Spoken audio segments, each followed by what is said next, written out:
У нас какой месяц? Месяц любви. Так что мы растем Божьей благодати любить. Аллилуйя. Исход 2 глава, 16 по 21 стихи. У священника Мадиамского было 7 дочерей. Они пришли, начерпали воды и наполнили корыто, чтобы напоить овец отца своего. И пришли пастухи и отогнали их. Тогда встал Моисей и защитил их, и напоил овец их. И пришли они к Рагулу, отцу своему, и он сказал: что вы так скоро пришли сегодня? Они сказали: тот египтянин защитил нас от пастухов, и даже начерпал нам воды и напоил овец. Он сказал дочерям своим: где же он? Зачем вы его оставили? Позовите его, и пусть он ест хлеб. Моисею понравилось жить у всего человека, и он выдал за Моисея дочь свою Сепфору. Я сегодня хочу проповедовать о том, тема будет названа так: всегда выгодно ходить любви. Всегда выгодно жить по любви или ходить по любви. Или кто-то, если вам не нравится слово любви, я думаю, что всем должно нравиться это, то вы можете так писать, что всегда выгодно делать добро. Это синоним. Это проповедь можно или так назвать, как вам нравится. Всегда выгодно ходить любви или всегда выгодно делать добро. Давайте я вам расскажу предусловие. Здесь мы уже видим, что у священника Мадиамского было 7 дочерей, но это не было начало всего этого дела. Это все началось совсем с другой истории. Послушайте, Моисей только что как раз в этой главе попал в неприятность, огромную то есть, тем более. Моисей только что попал под гонением. Кто из вас помнит, что с ним случилось в Египте? Не помните? Напомню. 15 стих подтверждает то, что я сказал. Это глава 2, 15 стих. И услышал фараон об этом деле, и хотел убить Моисея. Но Моисей убежал от фараона и остановился в земле Мадианской и сел у колодца. Слушайте сюда. Моисей попал в очень неприятную историю. Но его ревность только что чушь его не погубила. У него была огромная ревность по Богу, ревность по Божьему народу. Он хотел помочь Божьему народу. И что он сделал? Он видел, как египтяне, то есть, порабощали и эксплуатировали и злоупотребляли Божьего народа, то есть народа Израиля, от которого он представитель.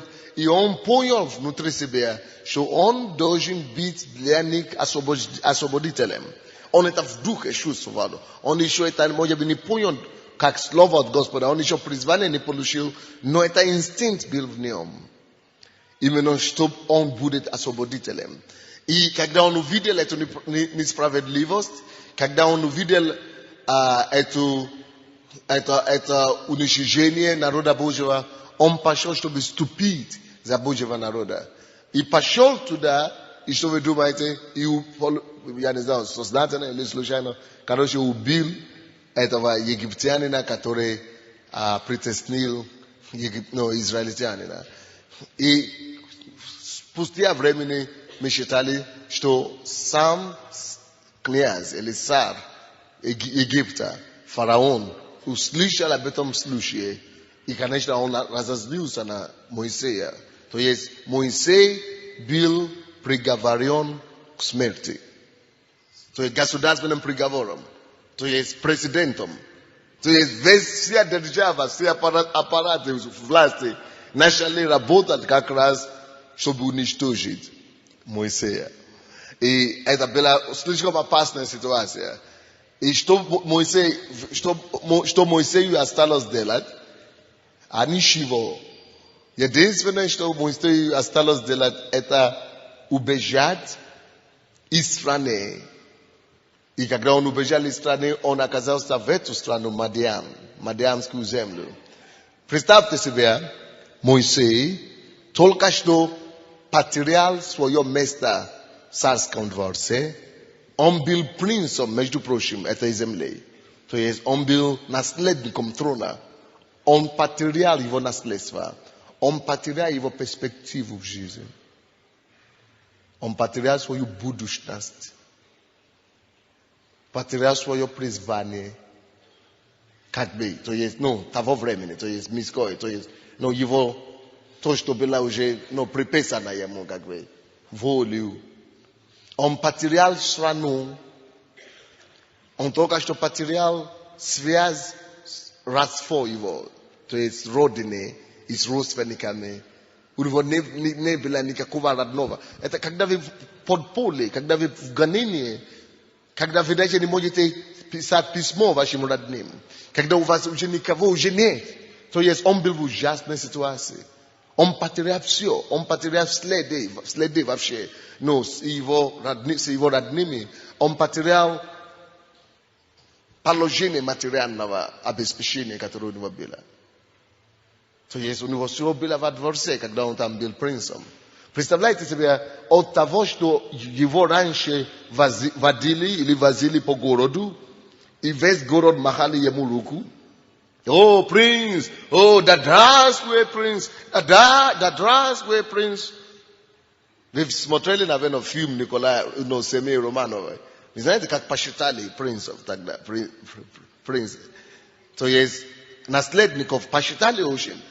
Из того почтенного места он стал беженцем. А кто из вас в курсе, как беженцы живут? Вы видели, когда показывал, как беженцы в Чечне живут, в Сербии? То есть это ужасное противоречие. И вы знаете, когда он пришел в эту страну, у него ничего было делать, чем сидеть и просто, возле колодца. Он просто сидел, он был, наверное, скорее всего, в глубочайшей депрессии. Потому что у него только что был дом свой, собственный, вообще дворец. И тут он оказался в один день без дома. Не то, что с дворца на квартиру. Вообще ни квартиры не стало, ни дворца нету, ни дома нету, ничего вообще. Нету даже крыши под головой. Это ужасная ситуация. Если ты жил во дворе, и теперь сразу оказался на улице, бомжом сразу. Даже с теми, кем это происходит сейчас. Хотя бы это происходит как-то более равномерно, то есть плавно как-то. Хотя бы в течение года, в течение месяца. А тут у него все эта трагедия рухнула на его голову за один день. Он стал жить на улице. Он стал жить в пустыне, потому что говорили, что он удалился в пустыню Мадиамский.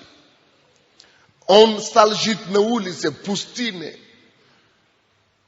Нечего кушать. Он потерял славу, потерял трону. Не знал, что будет с ним. В ужасной ситуации. И пока он был в этом разочаровании и глубокой депрессии, может быть, кто-то так и видит себя сегодня. Что вы видите себя неблагонадежном положении, неблагонадежное состояние финансово, материально, семейно, социально, общественно. Может, вы видите себя как никудышный, что у вас нет места в обществе, чтобы уже разбито тарека. Но у Моисея была еще похуже ситуация, чем у вас. Друзья. То есть он был настолько разломанный и просто, то есть, приземленный, что единственное, что ему пришлось сделать, это сел у колодца. В 15 стихе последняя фраза. И вдруг 16 стих говорится нам другое повествование. У священника Мадьямского было 7 дочерей. Они пришли, начерпали воды и наполнили корыто, чтобы напоить овец отца своего. И пришли пастухи, потому что пастухи тоже хотели напоить своих же овец. А тут это слабые поле пришли. Но слабые поле можно с ними обделываться, как хочешь. Заступника нету рядом. И пастухи, конечно, переживали за свой овец. Вода одна, колодец одна. Кому-то она достанет. Если мы не выгоним женщин, то нам не достанет. Это как в нашем мире сегодня. Сильнее побеждает. Кто из вас знает, что это закон? Закон Дарвина по философии. Он разработал такой закон Дарвина. Говорит, что выживается сильнейший. Выживает только сильнейший. Вот тут. Сильнейшие были мужики. Пастухи. И они, разбирались с девушками. Но Моисей за всем этим делом наблюдал. Он думает о своей будущем, о своей судьбе. В депрессионном состоянии сидел. Ему до колодца не дошло, не было дела. Девушек уже давно не замешал. Потому что свою судьбу надо решать.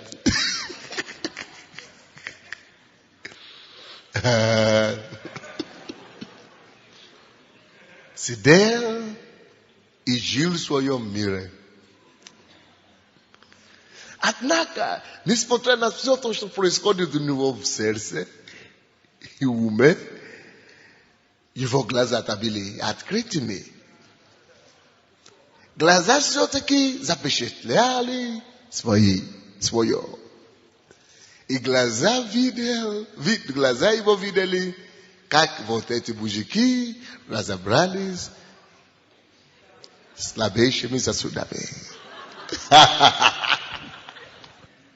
И что ему делать? Оставаясь сидя, чтобы переживать и оплакивать свое горе, или идти вступиться за беспомощник мира сего. У всех нас, друзья, бывают неприятности в жизни. У всех нас бывают разные моменты, атаки, неприятности, депрессии иногда наступает, искушения приходят, падения бывает. Но если мы будем сидеть вот так, оплакивая свою судьбу или свои горе, мы там и загнемся. Мы там и упадем, мы там и уничтожим просто сами себя и никому не приносим пользу в этом мире. Моисей не позволил свою гору, своей горе ослепить его глаза на чужие нужды. Очень важно, когда нам плохо, чтобы наша горе не ослепила нас видеть или реагировать на нужды других. Как бы нам не было плохо, оставайтесь, продолжайте открывать глаза ваши.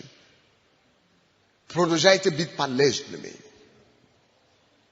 Продолжайте, как бы дьявол вас не наседал, как бы вам тяжело не было, оставайтесь людьми. Оставайтесь полезными для общества. Не закройте глаза и не позвольте вашей горям, но закрыть глаза ваши на чужую гору. Потому что когда вы откликнетесь на чужую гору, может быть, через это Господь как раз и избавит вас от собственной горы. Но если только сидеть и оплакивать свою собственную неудачную судьбу, и вам уже плевать на чужие судьбы, то тогда и Богу плевать на ваши чувства. Всегда выгодно ходить любви. Alors, как бы вам тяжело не было, ищите делать кому-то добро. Старайтесь ходить в любви, задавая себе вопрос, какую пользу вы все еще можете кому-то принести. Ищите принести людям добро. Ищите и старайтесь всегда быть полезными в любви. Видите себя как агенты Божьей любви, как средство распространения Его благоухания. Он дал нам только одну заповедь. Любите Бога всем сердцем и любите ближнего. Один заповедь. Любить. То есть в этом практически можно так сказать, что в этом мире мы здесь, чтобы совершить две задачи. Чтобы совершить одну задачу. Любить. Любить Бога так, чтобы мы полюбили людей. Чтобы благодаря нашей любви к Богу мы могли открыть сердце, любить людей, кого мы видим. Потому что то, что Бог требует, это то, что любовь, которую вы имеете ко мне, вы плевываете это на людей. Докажите мне эту любовь на людей, которые вы видите. Вы это меня не видите. Вы говорите, что вы меня любите. Вы это меня не видите. Вот эту любовь, которую вы имеете ко мне, заочно, о которой вы так много говорите, я жду, чтобы вы выявили это и вылили это на людей, кого вы видите. Я что-то не видно, что вы любите меня. Алло. Мы любим людей не потому, что они есть, кто они есть.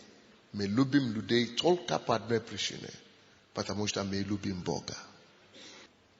И людей надо любить не потому, достойны они этого или нет. Заслуживают ли они эту любви или нет. Мы людей любим только по одной причине. Это мой способ сказать Богу, что я тебя люблю, настолько, что я люблю все, что ты любишь. Потому что Бог любит людей. И когда мы любим Бога, Бог наоборот переадресирует нашу любовь. Говорит, если вы на самом деле любите меня, вот докажите это мне. Как? Тем, как вы будете относиться к самое ценное мое сотворение людям. Так что мы любим людей. Сначала Иисус пришел и говорит, любите людей, как самих себя.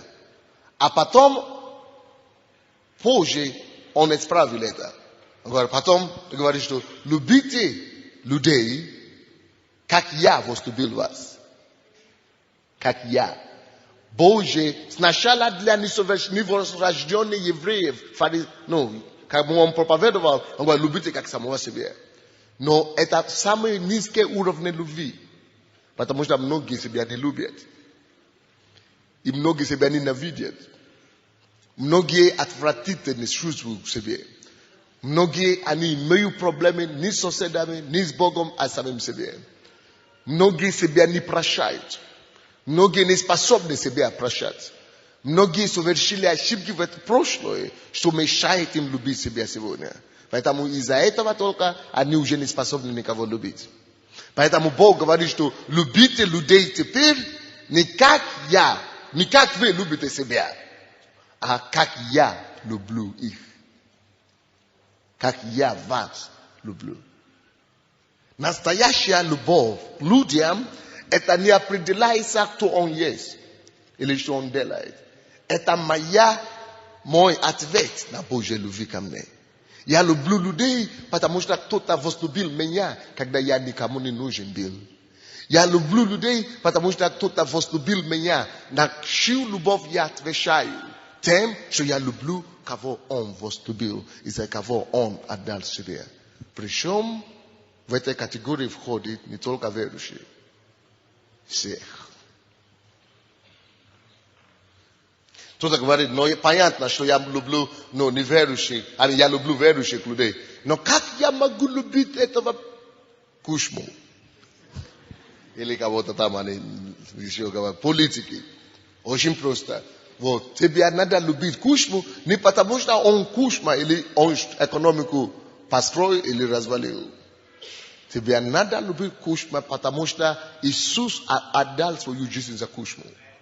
Он его любил и умер за него. Если он тебя также любил и отдал свою жизнь за тебя, так у тебя, если за тебя Иисус отдал жизнь, и Иисус просит тебя любить кушму, если ты благодарен Иисусу за его жертву, что он тебя искупил и простил, и любит, ты будешь любить и кушму, и кого хочешь. Потому что ты знаешь, что это человек, кто требует любовь от тебя, что он сделал для тебя. Так что, даже если вы, то есть, к чему я стремлюсь? Я говорю, всегда выгодно ходить в любви. Всегда. Слово всегда важно. Почему я выбрал слово всегда? Что нужно ходить в любви всегда. И это всегда выгодно. Всегда, потому что даже если мы с вами попали в такой неприятной ситуации и истории, как вот попал то Моисей, что ему было не до чужого горе. Ему было свое горе, вот так хватает. Он все еще мог подойти к другому человеку. Quand on видит, что у него негде ночевать, переночевать, негде жить, он не знает, увидит ли он свою мать еще вообще в жизни или нет.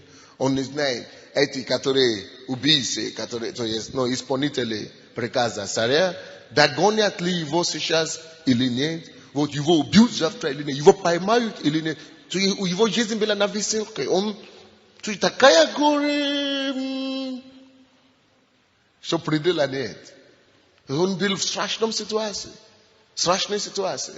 Однако, когда он увидел беду и горе этих сеньоров, девушек, он отложил свою гору и со страданием откликнулся на боли чужих людей. Способны ли ты откликнуться на чужую боль, когда тебе самому больно? Способны ли вы простерить руку помощи, когда вам самим некому помочь? Способен ли вы молиться за чужого человека, когда вам кажется, что на вашу молитву Бог не отвечает? Способны ли вы вытащить другого из беды, когда никто не заинтересован в том, чтобы вас вытащить из вашей беды? Тем более, способны ли вы приложить другому человеку помощь в то время, когда не только вам никто не помогает, но в то время, когда все разоряют вас? Способны ли ваше сердце еще любить в это время? Способно ли ваше сердце еще делать добро в то время, когда вам делают гадости? Вы знаете, это как пастор. Я как пастор. Ты стараешься улучшить жизнь людей, помогать им, сделать их людьми, показать им, как жить. anahodhi at люди, которые наоборот. То есть тебе отдела упакости. Надо додуматься. Ты думаешь, кому угодно можно отдела упакости, только один пастор, да? А ты ему помог в свое время, ты его сделал человеком. Он был потерянным, а потом он говорит тебе, окей, способен ли ты еще после этого продолжать людям помочь для добра?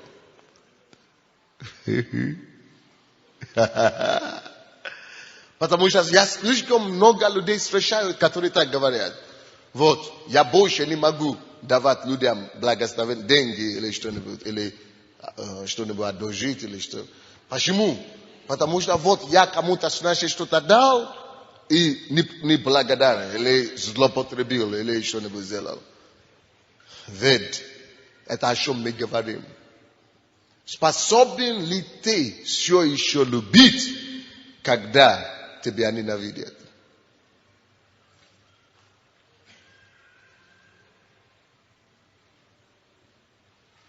Когда давление на тебя, что тебе кажется, что земля должна открыть пополам, чтобы ты прорвался туда, провалился. Тебе хочется провалиться туда в пол земли.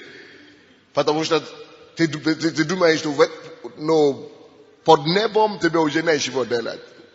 Ты думаешь, что так плохо, что провалиться теперь надо. И в это время кто-то приходит к тебе, ну что, поможешь? Я знал, что некоторые из вас бы делали. Какой поможешь, я тебе сейчас по морду это самое.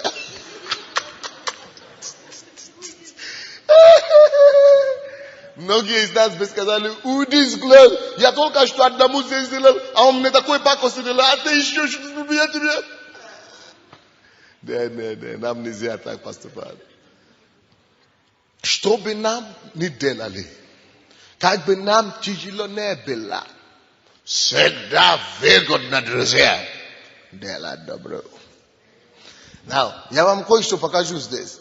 Заметьте себе, что когда Моисей вступил, представляете, вступил в борьбу, можно так сказать, вступил в борьбу за этих девиз.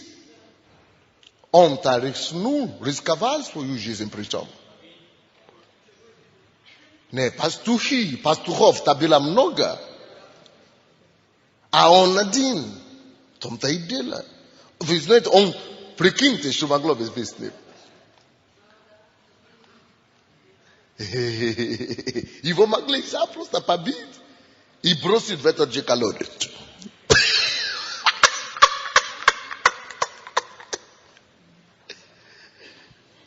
Однако он пошел на то, чтобы сделать добро. Насколько мы любим? Насколько мы ходим по Божьей любви, чтобы вот так любить? Вы знаете, мы все говорим, мы любим Бога, а во всем дело. Наша любовь к Богу только доказывается тем, как мы реагируем другим людям, особенно к болям и нуждам других.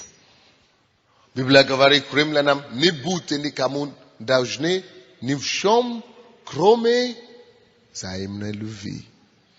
То есть мы все с вами должники другим. Каждому человеку мы должники всем. Вы знаете в чем? В том, чтобы донести до них настоящую теплоту Христовую любовь. Любовью, которую Он возлюбил нас. Мы должники, чтобы донести это до каждого человека. Мы должники каждому человеку, чтобы делать им добро. Мы должники Богу мы должны, и людям мы должны, чтобы им делать добро, как нам.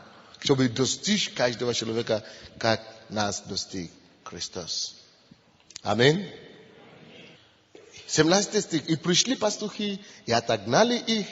Тогда стал Моисей и защитил их. И знаете, что он еще сделал? Он пошел дальше. Мало того, что он рискнул свою жизнь, чтобы защитить этих девиц, он еще пошел и сделал их работу за них. Он взял и напоил всех, а весь 7 девушек. Ой-ой-ой. Если бы одной, а всех 7, это значит целый день работал. Целый вечер. Кто-то из нас бы сказал бы, вот я напою вам одной самое, и мне никогда мне свое хватает.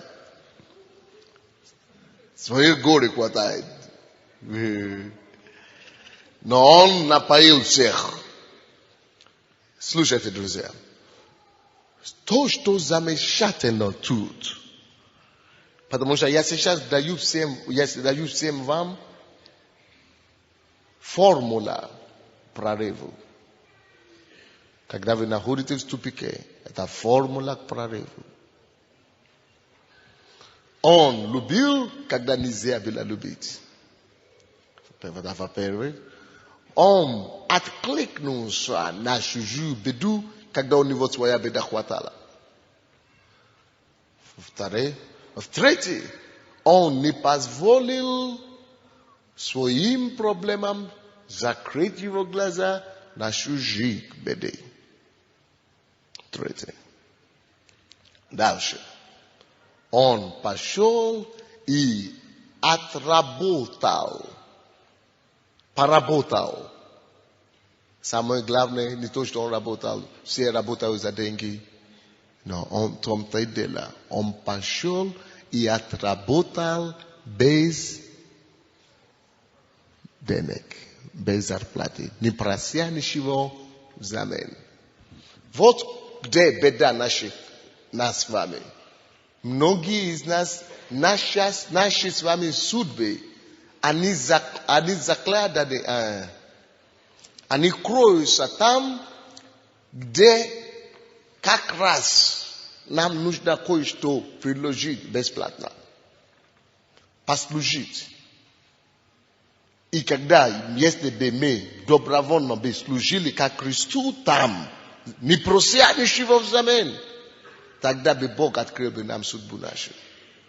Но некоторые из нас только из-за того, что мы не способны идти на кого-то работать или кому-то помогать, тогда Бог говорит, кто не может быть верным в чужом, к тому я не могу доверять свое. Кто-нибудь слышит меня, не? Потому что я не могу тебе доверять чужое. Ты не хочешь на чужое работать просто. Ты говоришь, я что, дурак? Вот христиане такие, вот такие христиане. Поэтому на скамейке сиди еще и 10 лет. Потом будешь молиться. Я молюсь, я же пастусь. Бог не помогает, церковь не помогает. Потому что ты лентяй последний. Ты не готов ходить в любви и жить по Библии. Иди служить как Христу за бесплатно. Ничего, и ни на что не претендуя, и твоя судьба откроется. Вот недавно, вот прошлые 2 или 3 воскресенья тому назад, было такое свидетельство у одного из наших ребят здесь. Он помогал мне сначала в офисе, он понимает по-английски. У меня тогда не было секретаря английского, потом пришел, но он не работал, но он приходил, и он не мог каждый день, потому что он где-то еще служил, но он приходил и помогал в офисе бесплатно. Где-то полгода вот так. Просто приходил и помогал. А потом кто-то слышал, что он помогает в офисе. Вот один из бизнесменов здесь.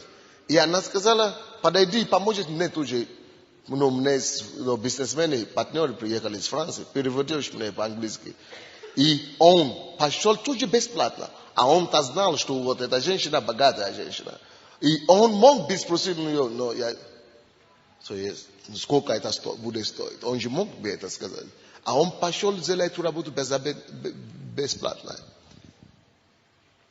И эта женщина просит, что мне тебе отдать за это? Он говорит, нет, я просто это вас благословляю. Если у вас на сердце что-то дать, пожалуйста, но я не прошу ничего.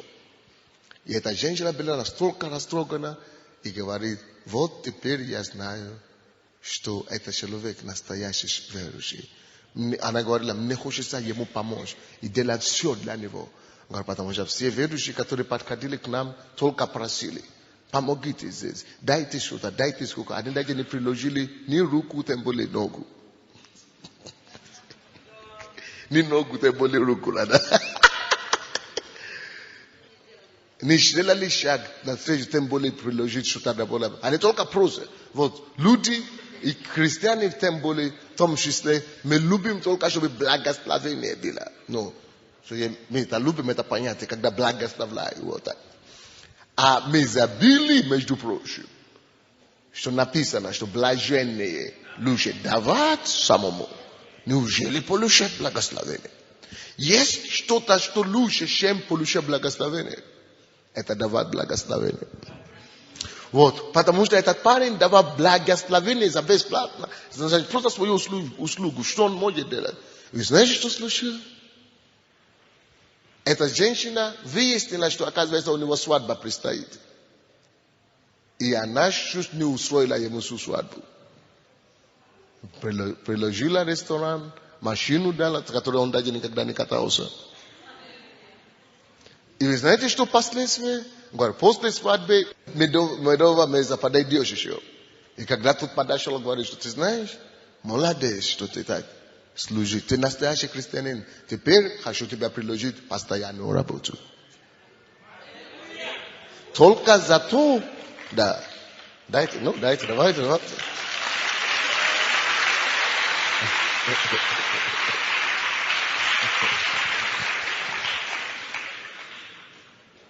Только за то, что тот поступил как Моисей, приложил услугу, не требуя ничего взамен. Вот, твоя любовь так. Можешь поступать? Помните, что Иисус сказал? Все, что вы делаете, делайте как Господу. Вы вообще что-нибудь делаете для Господа, как для Господа на работе или нет вообще? Нет, вообще на улице и по общественной жизни, и в доме у соседей и так далее. Вы что-нибудь вообще делаете как для Господа, так бы. То есть ничего не прося, если будет, пускай будет, если не будет, все, как для Господа. Но вы даже в церкви, который из вас затащит на служение, это целая борьба. А вы вообще способны отблагодарить Бога как-то за то, что Он вас спас, или нет? Вы уверены, что вы не паразит, который любит только получать, когда ему дают только. А давать со своей стороны не любит. Ему неприятно. Вот каждый из нас должен постоянно испытывать свое сердце в этом вопросе. И мы должны сами провоцировать самих себя на даяние бесплатное, на благословение другим, на служение для Господа, не прося ничего взамен. Мы должны постоянно себе предоставлять претензии, то есть требования, чтобы другим помочь, другим служить, чтобы постоянно, допустим, каждый месяц, мы с женой имеем определенный процент нашего дохода, благословения, который мы должны сеять чужим людям. Давать просто, это как правило, как для себя, финансовая политика такая у нас. То есть мы должны сами поставить себя так, чтобы ты не был паразитом, чтобы также быть источником благословения для других.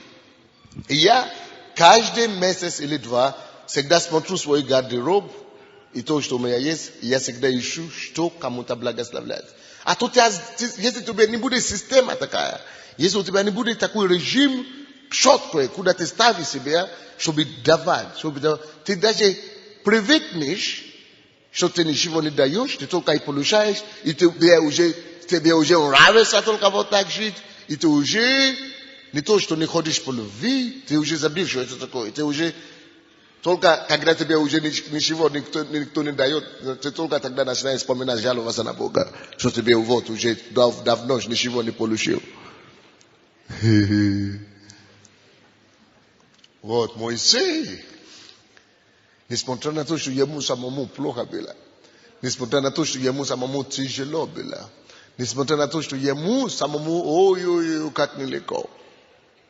Взял, не только избавил, защитил девушек.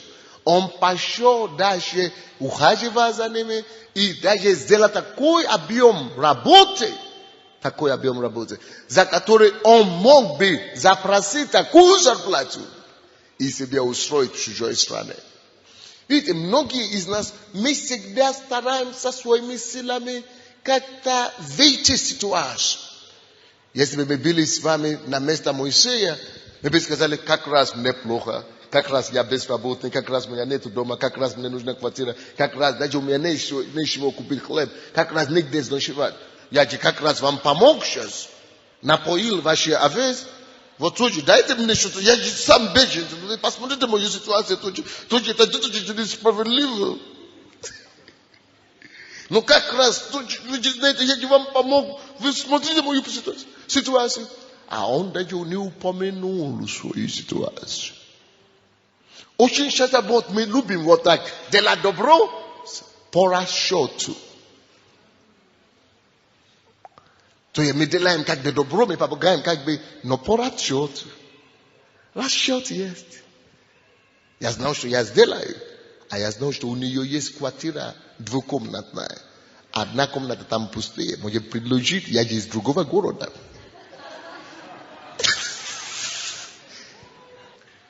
Я ему помогу сделать эту работу. Может быть, 5 гривен даст. Как раз у меня нечего купить хлеба в эту ночь. Это самый ужасный ночь. За библейскую школу нечего заплатить. Поэтому я помогу. Но он, ты понимаешь, что он поможет. А потом начинает разговор, как бы издалека, что между прочим, за прошлый месяц еще не заплатил в библейской школе. Чтобы как бы дошло до того Азайна. Что, ты еще не платил? А сколько еще платил? Сколько тебе дать? Ты как раз мне помог, спасибо. Все эти штучки Богу известны.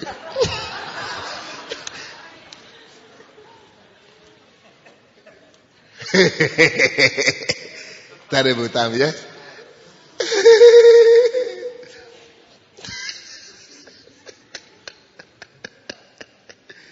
Бывает, да? Не подсказывал здесь, пастор, действительно, бывает. Надо, чтобы не бывало вообще. И делая добро, не унывайте написано. Мы должны делать ради кого? Господа. Мы должны делать так, чтобы правая рука не знала, что делаешь, левая. Потому что тот, кто видит в тайне, воздаст. Кто воздаст? Вот кому я помог или Бог, который ваш Отец Небесный, который видит тайное, воздаст вам явное. Если ты помогаешь, а вы знаете, это он же еще холостяк еще и был. А я знал такие холостяки в церкви, которые специально провожают сестер. И помогают делать, добряга, братья.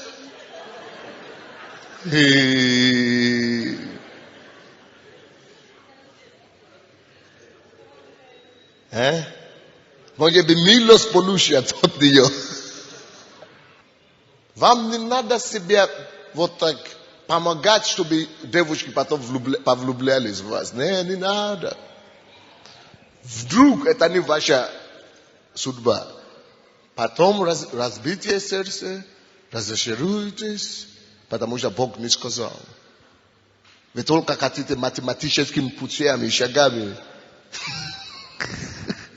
Поэтому все не получается. Так что, если вы хотите помочь сестрам, сначала наладьте все там внутри. Пускай сердце ваше будет чисто. И бескорыстно абсолютно. И когда вы убеждены, что все, у меня ничего тут сзади, этой головы нет, тогда только начните помогать. Кто-нибудь понимает, да? Это то, что самое интересное здесь. Moise ni zaprasil, ni zarplatu, хотя ему это нужно было, как воздух. Он же на улице был. Кушать ему нечего было. И все равно держал себя в руках. Больше доверял кому? Богу, который видит в тайне. И который умеет воздавать явно. Хотя у него еще была другая нужда. Он холостяк. А тут аж Самиро. Выбери, какой хочешь. Но он не поддался в это искушение. Он просто помог без жадной мысли. Бог ищет теперь людей, которые могут любить без жадной мысли. Бог ищет людей, которые могут делать добро без жадной мысли.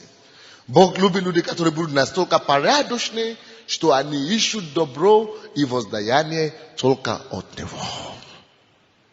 Вот таких Бог любит прославлять. Вот таких вот Бог любит мажать голову свежим елеем. Вот таких Господь любит возвысить голову. Вот таким Бог любит показать свои чудеса и знамения. Вот таким Бог любит простирать свою мощную руку помощи. И вот таким Он и будет воздавать явно. А те, которые через манипуляции хотят что-то достичь, поймите сюда, идите сюда, послушайте сюда. Все, что тебя хитростью, все, что ты получаешь хитростью, или все, что тебе удается получать через хитрость или компромисс, тебе понадобится сохранить также хитростью или компромиссом. Это значит, допустим, если ты закупил эту должность нечестностью или хитростью, вот чтобы остаться на этой должности всю жизнь, сколько там эта должность надо будет? 10 лет. Вот 10 лет тебе придется не только один компромисс и все, чтобы удержаться там, удержать это благословение, удержать это дар, удержать то, что ты получил компромиссом, придется тебе делать каждый день, на каждый шаг, компромисс и хитрость на хитрость, хитрость на хитрость, хитрость на хитрость, грех на грех, компромисс на компромисс, чтобы удержать этого. Вот почему не выгодна манипуляция, что-то получать. Все, что ты получил через махинации. Не, махинация. Все, что ты получил через махинация или манипуляция, тебе придется делать махинацию всю жизнь, чтобы хранить. Это значит быть под стрелом каждый раз. Потому что тот, кто делает манипуляции или махинации, каждый раз он любой раз может попасться. Вот почему нужно все делать как для Господа. И Господь, который видит тайное, воздаст явно. Вот этот Моисей не искал своего. Он знает, что если он будет ходить по любви, если это добро, он будет делать от сердца для Бога, перед Богом. Богу это видно, Богу это виднее. И если он сможет Богу доказать, что я это делал, Господь, чистого сердца, я это сделал, Господь, для Тебя, Господь, я это делал, Господь, ради Тебя, Ты видишь мое сердце, нету задней мысли, я это любил по-настоящему, я хотел ее любить, я хочу его любить, как Ты потребовал, я хочу заботиться о ней, как Ты сказал, я люблю по-настоящему, не ради ничего, я хотел просто помочь. Если это так, он знает, рано или поздно Бог ему воздаст явное причем.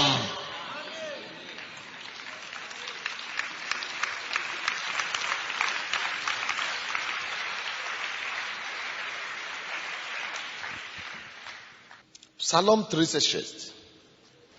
Кое-что там вам покажу. 3 стих.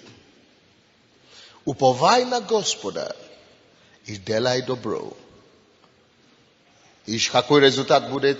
Живи на землі і храни истину. Слушайте сюда.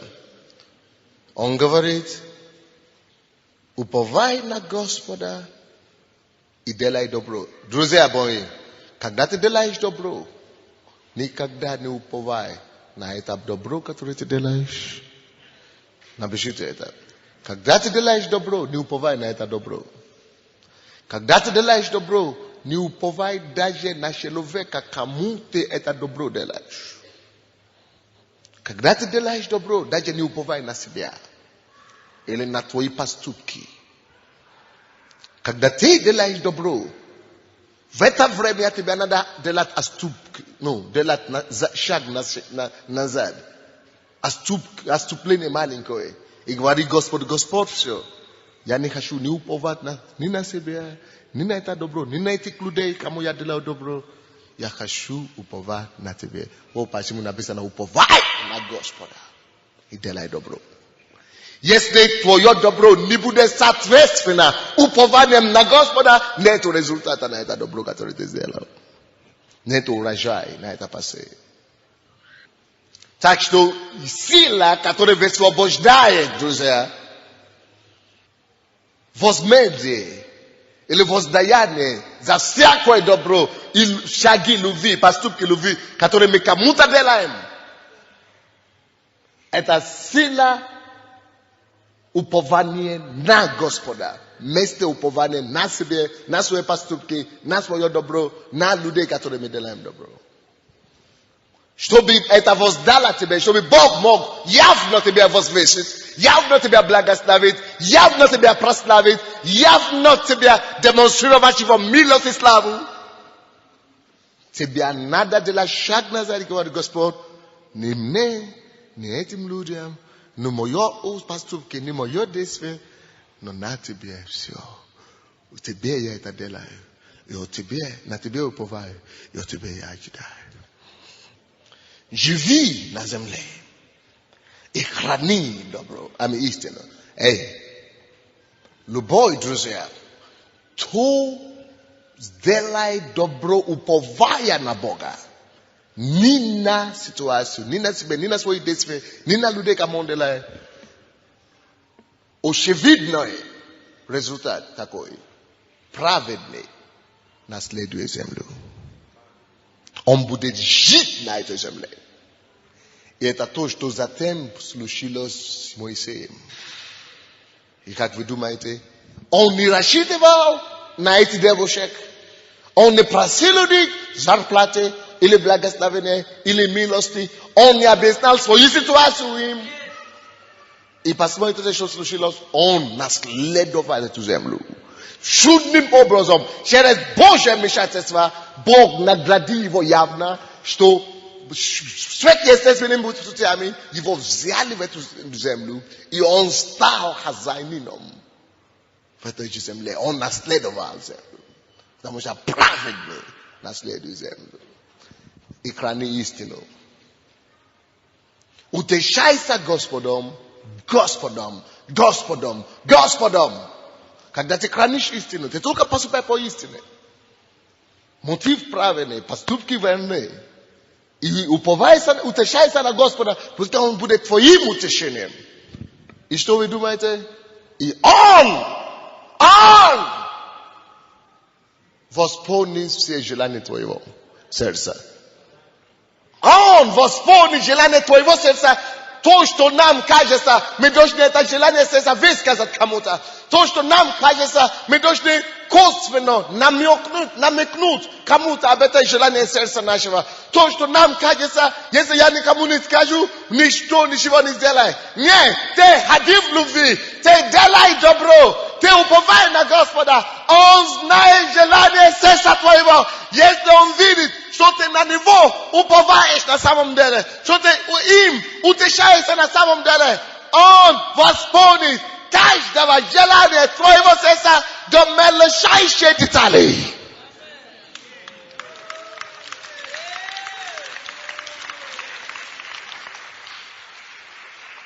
Скажи, я понял. Давайте вернемся, откуда мы начали. Исход, 2 глава.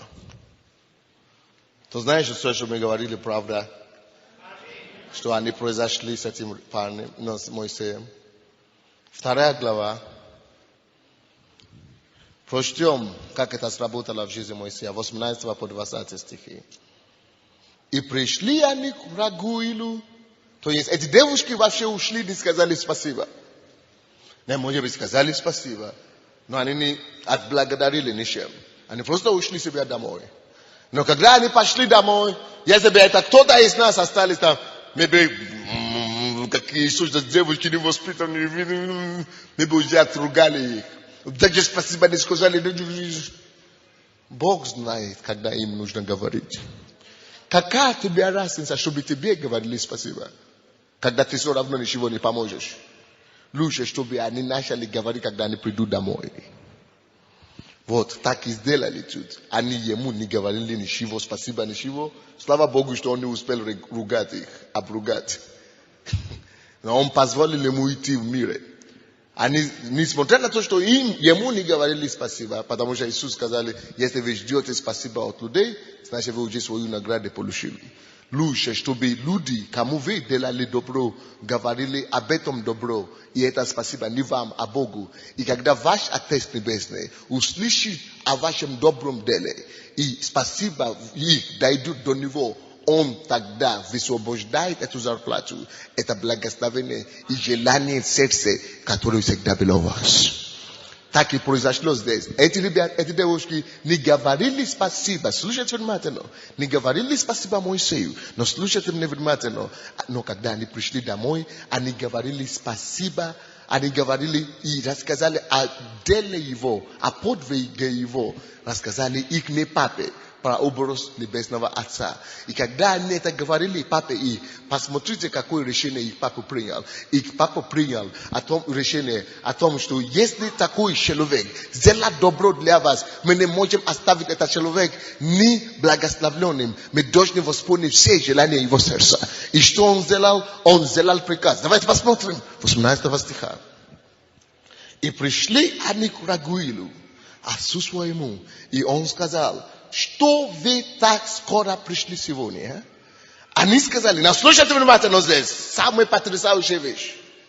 Они сказали, какой-то египтянин защитил нас от пастухов и даже начерпал нам воды и напоил овец.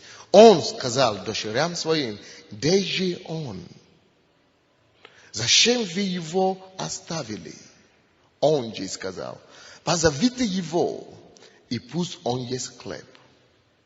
И Моисею понравилось жить у всего человека, и он выдал за Моисея дочь свою Сефору. Все, что было на сердце Моисея, которое он никому не говорил, все желания и хотения его души, которые было, которые ему прорла, ему хотела это сказать этим девушкам. Кому-то из них дала предложение, но просит деньги, просит кровь над головой. Но ему все это нужно было, просит кушать, есть хлеб, чтобы они отец поблагодарили его. Но принцип Бога должен работать. Не принимайте благодарности от людей, но ждите это от Отца вашего Небесного. И когда эти девушки не сказали ему спасибо, они пошли к отцу своему, им они говорили, слушайте, всякое добро, которое ты делаешь людям, очень важно, чтобы они тебе не благодарили. Очень важно, чтобы они не тебе отблагодарили или воздавали. Потому что именно так, как раз, когда они тебе не отблагодарят, именно тогда, как раз, когда они тебя не воздадут, именно как раз тогда вот это поступка твоего доходит до Бога Отца Небесного. И он видит, слава Богу, вы ему не предложили ничего, вы ему не дали ничего. Вот он достоин, чтобы я восполнил все желания его сердца. Потому что мое слово говорит, уповайте на меня и делайте добро. Когда человек, я нахожу человека, то может делать добро, уповая при этом не на людей, кому он делает это добро, но уповать на меня в это время. время я нахожу его, и потому что он утешает со мною, я восполняю все желания его сердца. И так и случилось с ним. Господь взял и перечислял все желания. Откуда этот мужчина, папа, мог бы знать все желания его сердца? Он не знал. Откуда он знал, что у него нету дома? Он не знал. Но Бог доказал, что все это истина. Бог заказал. И он все желания его сердца обнаружил, вызвал его, дай ему дом, дай ему работу, дай ему зарплату, дай ему хлеб есть, дай ему землю. Он наследовал эту землю. Он ему понравилось жить там и дал ему жену. Все восполнил Господь. Последнее место Писания. 1 Коринфянам, 15 глава, 58. Выгодно ли всегда делать добро или нет? Ответьте мне, пожалуйста. Что-то неубедительно. Причем выгодно делать добро и не ожидая возврата. 1 Коринфянам, 15 глава, 58 стих.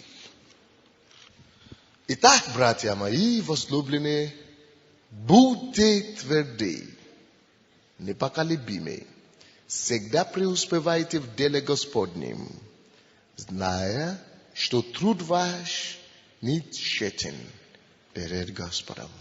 Всегда преуспевайте в деле добро, потому что делая добро, ваш труд не будет тщетен только перед Господом, когда вы на него уповаете. Но когда вы уповаете на людей, чтобы подачки там, ничего не получается. Преклоните ваши головы и скажите Богу: Господь, я хочу делать добро, не унывая. Я хочу делать добро не ради людей, но для Тебя.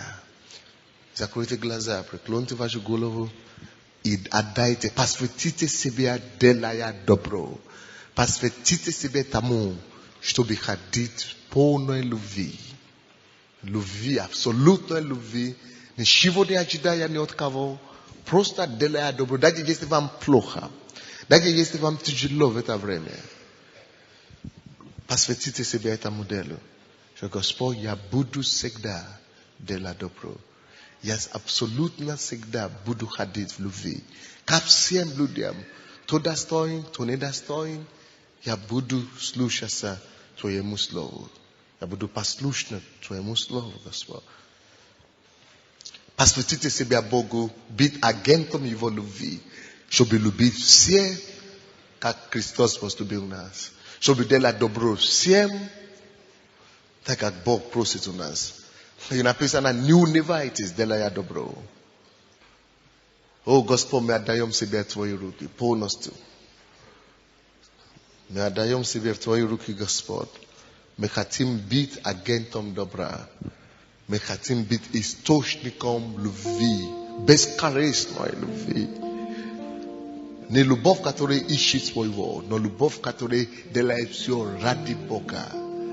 И когда делая добро, мы не унываем. Ибо мы знаем, что наш труд не тщетен перед Тобой. Господь, восполни всякие нужды Твоего народа. И сделай нас, Господь, чтобы мы были таким народом, который распространяет Твою любовь повсюду, благословляя и прославляя Твое имя. Слава Тебе, Господь, во имя Иисуса Христа. И весь народ Божий сказал. И мы будем слушать свидетельства также. Так, что Бог сделал для вас. Добрый вечер. У меня как раз свидетельство именно по проповеди пастора, точно. То есть я когда приехал в Киев поступать, сдавать экзамены, и соответственно взял там с собой финансы, они как заканчивались, и я начал искать работу. Бегал, суетился, день, второй, третий, то есть знаешь, что надо подрабатывать, и ничего не получалось. А хозяин там, где я жил, в том доме, он строил свою дачу и строился. Я пришел домой уже уставший, говорю: Господь, уже не могу, уже забегался все. И мне приходят мысли: просто пойди помоги ему, хозяину построить. Я принял решение, я пошел, помог, бескорыстно, без ничего. Просто думаю, я здоровый физически, по строительству чуть разбираюсь, пойду помогу. Пошел, помог, и проходит некоторое время, он ко мне подходит, говорит: Толя, как у тебя дела? Говорю: да вот сработает, тут проблемы. Он говорит: ты знаешь, вот дядя Ваня, то есть его брат, гараж строит, ему нужна помощь. Давай, пойди помоги ему. Я говорю: хорошо. Я пошел, и он говорит, дядя Ваня мне сказал: вот ты будешь ходить, я тебе буду платить, буду кормить тебя. То есть и с того момента уже есть работа, то есть я без финансов не остаюсь. То есть Бог благословляет. Видите, на практике. Слово Божье на практике.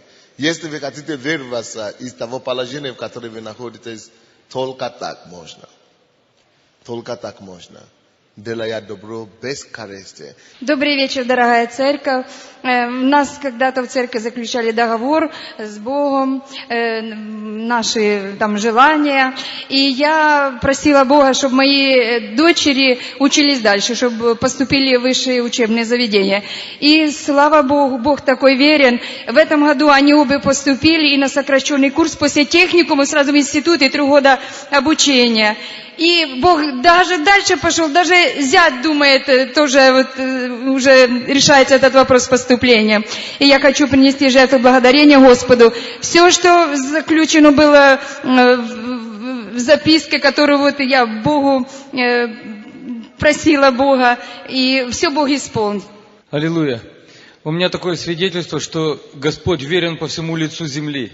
И вы знаете, я когда служил в Израиле, миссионером, у меня была такая ситуация, что я остался тоже без работы, без крова. И я не унывал, у меня всегда в сердце жили учения, которые я получил в церкви. И я нашел христианскую общину, у них был магазинчик. И я каждое утро приходил, брал метлу и вокруг него убирал. И тут стала ко мне подходить женщина, она говорит: молодой человек, вы знаете, мне нравится, как вы убираете, я хочу вас попросить вот здесь вот убрать, и нате вам вообще-то 20 шекелей. И я подошел, вокруг ее машины убрал, и тоже продолжаю так убирать вокруг этого христианского магазинчика, и ничего не требую. И она стала беспокоиться, печься обо мне, говорит: послушайте, как же так, что-то у меня такое на сердце все время вам найти какую-то работу. Вы знаете, говорит, мой сын имеет такой бизнес, у него гостиница, и он хочет вам доверять, как вы такой, щепетильный. Он хочет вам предложить раздавать на улице рекламу, и вообще-то будет вам платить по 20 шекелей, и он очень порядочный, и все, что она не сказала, все состоялось. Я доверял Господу, и Он всегда использует людей для того, чтобы свое слово утвердить на этой земле. Так что уповайте на Него, и это свидетельство кому-то пригодится еще в ваших будущих миссионерских поездках. Будьте благословенны. Спасибо. Это есть Божий путь к благословению. В ноябре месяце, я не член вашей церкви, а в ноябре месяце мне вдруг Бог сказал: собирайся, иди в церковь Слово Веры. Мне было очень тяжело, потому что у меня девочка маленькая, и она такая крупная девочка. Здесь есть многие, которые знают этого ребенка. Это Божье благословение. Я так немножко вернусь назад, потому что у меня с сыном и с дочерью очень большая разница. Сыну 21 год, а девочке 2 года. И в 98 году также Бог меня послал сюда, в эту церковь, и через уста пастыря у меня не было беременности больше после моего первого сына. Прошло 18 лет. Я пришла первый раз в эту церковь. И вдруг пастырь вот так смотрит на меня и говорит, что здесь сидит женщина, которая очень хочет ребенка. Слава Богу. Ой, дорогие мои, со мной были мои соседи. Это был такой подарок. Я вскочила, и я как сумасшедшая плакала. У меня бежали капли пота, градом с меня. И я не понимала, что происходит. И я только записала «Церковь Слова Веры», 18 июля 98 год. И Бог сказал, что дает мне в подарок плод чрева. А 18 августа я уже зачала этого ребенка.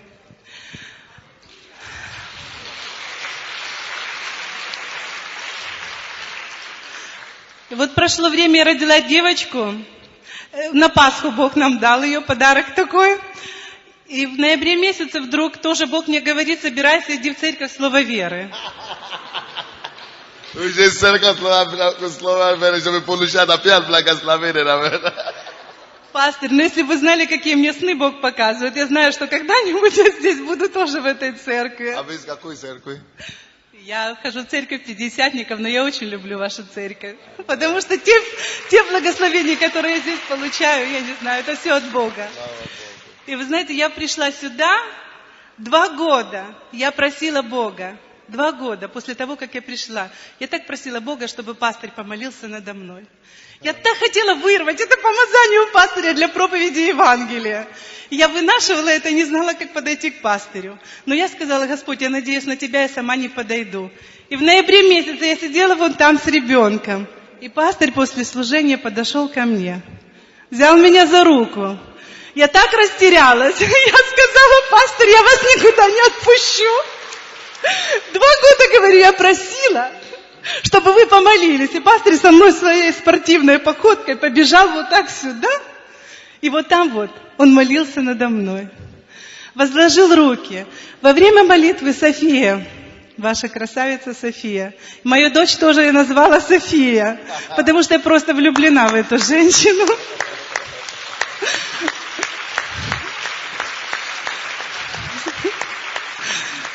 Сестра София подошла во время молитвы вдруг тоже неожиданно и стала молиться над моей девочкой. Я тогда не знала, почему меня Бог сюда привел. Я тогда не могла понять, что происходит. Но, мне трудно так об этом говорить. Но позже, через неделю мы должны были уехать в Дубно к родителям моего мужа, потому что отца забрали в больницу. У моего мужа была такая работа, он не мог оставить, и церковь не мог оставить, и учеба у него была. Он мне сказал: ты поедь туда с ребенком. И когда я приехала с ребенком, а когда я выходила из церкви, мне вдруг дали большую пачку газет ваших. А я еще подумала, зачем они мне нужны? Я еду в Дубно, я там никого не знаю. Ну, кому я буду раздавать? Я с маленьким ребенком. Но все-таки я сказала: Господь, наверное, воля Твоя есть. На это я забрала эти газеты, положила их в сумку. И когда мы приехали туда, у меня вдруг ночью резко у девочки поднимается температура, и у нее начинается судорожная готовность, начинаются судороги. Вот она просыпается с резким таким вот криком, и несколько ударов, и она у меня вдруг становится холодная. И я вижу, что я не могу, что она не дышит. А накануне я опять слушала проповедь пастыря, и это слово, которое я читала, когда он рассказывал, что нападали на израильтян враги, и когда пророк пришел и сказал, что не сбудется у них и не состоится, так говорит Господь. Слава Тебе, Иисус. Я сказала: Боже, я буду говорить о Тебе во всех церквях Украины. И это слово, я почему-то... Оно у меня прокручивалось в голове. И эта проповедь пастыря, она прокручивалась. Это была проповедь. Аминь. И я взяла ребенка, она была холодная. Вообще холодная, я взяла зеркало, поднесла. Она не дышала, никаких признаков жизни не было. Я не знаю, сколько времени. Это было 20 минут, это было полчаса, это было час. Я потерялась во времени. Я ее держала на руках. И я вдруг себя увидела, суеты никакой не было. Я раньше не представляла, как можно вообще это перенести. Я ее держала на руках, и я видела, я не могу. Я видела себя, что я танцую перед Богом, с ней. На руках ее держу, как я танцевала? Я топталась просто. Но я в духе себя видела, что я танцую перед Богом и говорила: слава Тебе, Господь. Я потом поставила ее трупик вот так вот в угол и сказала духу смерти: во имя Иисуса я повелеваю тебя отойти от моей дочери. Но опять никаких признаков жизни.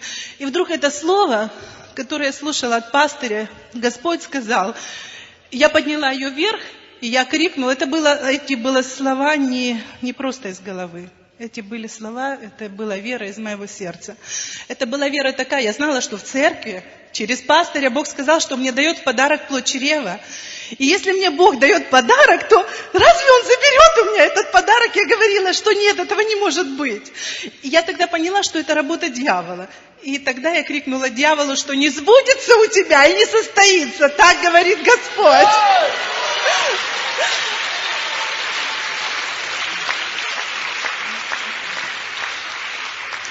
И в этот момент, как только я произнесла эти слова, моя София ожила. Она открыла глаза. слава Богу.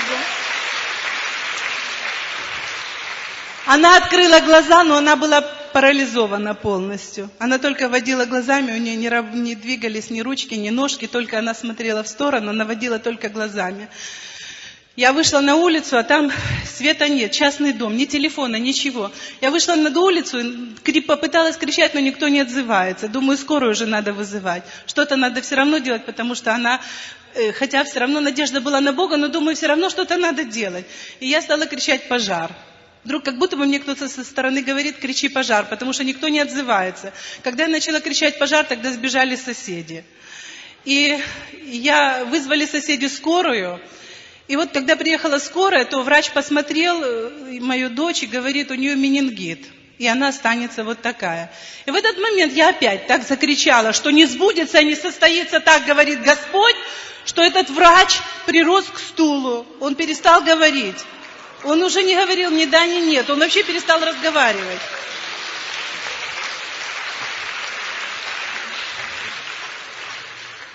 Тут про моего ребенка забыли, медбрат начал бегать вокруг врача, потому что врач с открытым ртом остался, он даже рот не закрыл.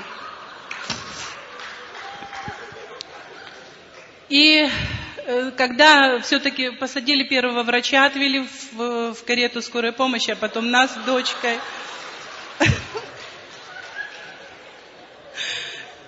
Иисус, слава Тебе, Господь, я благодарю Тебя. Аллилуйя Тебе, Господь, я славлю Тебя, Иисус. Ты мой Бог. Когда мы приехали в больницу, то я накануне познакомилась за отделение, это очаровательная женщина Таисия Ивановна, пусть ее Бог благословит. Она, конечно, бегала, она за отделение терапевтического, там, где лежал наш отец. Она мне сказала, что я сейчас сделаю что-то, потому что в Дубно, конечно, больница. Я так молюсь, чтобы кому-то Бог положил на сердце помочь этой больнице, этому детскому отделению, потому что там даже кровати нет. Там такое положение, они сами бедные, своими силами. Каждый своими силами красит палату, каждый своими силами что-то приносит. Что-то мы с мужем помогли. Мы молились, и братья передали из Германии кровати хотя бы там для одного отделения. И когда мы приехали туда, то Таисия Ивановна держала мою девочку на руках. Она была парализована, а я говорила им, свидетельствовала, что делает Господь. И вы знаете, в этих попыхах я им рассказываю про Христа, они слушают, что вот так вот Бог ее оживил, и они видят, что она уже не движется, а я говорю, она сейчас будет двигаться, это неправда.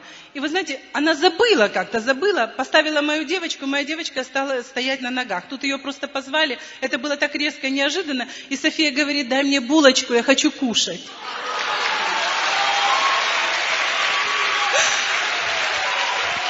Слава Богу.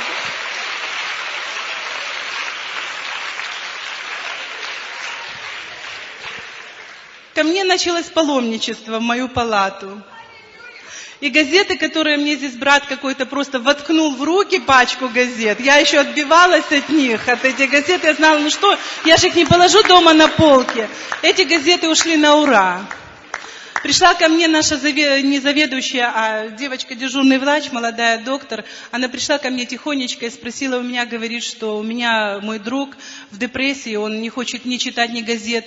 И как вот это мне сделать, чтобы дать газету? Что я говорю, что вы его от депрессии не избавите, но есть тот, который избавляет, и есть тот, который спасает.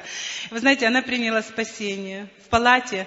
Она взяла газеты, и, конечно, это было большое свидетельство, когда приходили медсестры, и я рассказывала о церкви, слове веры. И я благодарю Бога за вашего пастыря, за ваших служителей, потому что я отбивалась первый раз, когда сюда меня Бог привел. Я говорила, Господь, у меня стирка на улице висит. А Бог мне сказал, иди туда. И просто была душа, которая сказала мне нужно услышать слово. Они когда-то гнали меня за Христа, но в этот день, когда они пришли сюда первый раз, была проповедь здесь. Проповедовал тоже пастырь, я не знаю, он из Винницы был, он говорил 16 главу, я никогда не запомню. Когда он сказал, что придет время, те люди, которые гонят вас за Христа, я на работе была в больших гонениях. Те люди, которые вас гонят за Христа, придет время, когда они припадут к вашим ногам и скажут, что мне делать, чтобы спастись?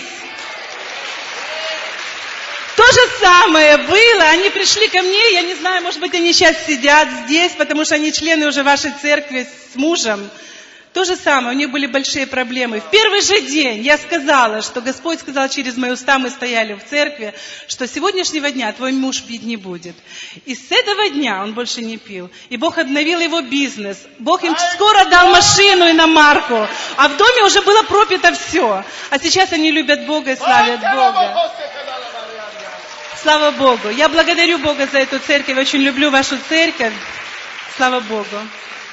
Извините, что это... О, слава тебе, Господь. Сколько историй подобных. У каждого человека есть. У каждого человека. Кого не остановишь с этой церкви? Кто пришел к Богу искренне. Не те, которые приходят воровать, не те, которые приходят ругаться, не те, которые приходят просто наблюдать, а кто приходит к Богу с жаждой, у каждого такая история. Каждый день он новое творит. Каждый день он новое творит. Каждый день он новое творит.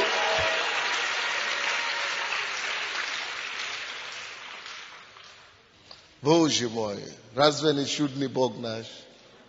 А? Вы знаете, никогда не ругайте наших собратьев в других церквях. Ни православные, ни баптистов, ни пятидесятников. Они наши братья.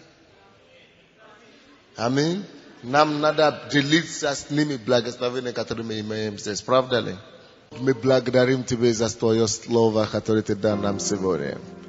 Дай нам не уставать, делая добро. Мы посылаем, мы уходим в этот мир как оружие Твоего любви, как агенты Твоего добра. Используй нас, накинь на нас, Господь, благословение до избытка. Мы благодарим Тебя, Господь, что через нас люди спасутся. Через нас освобождение придут в жизни людей. Через нас, Господь, изобилие придут в жизни людей. Через наши слова люди поднимутся. И Твое имя прославится по всей этой земле. Во имя Иисуса Христа. Весь народ сказал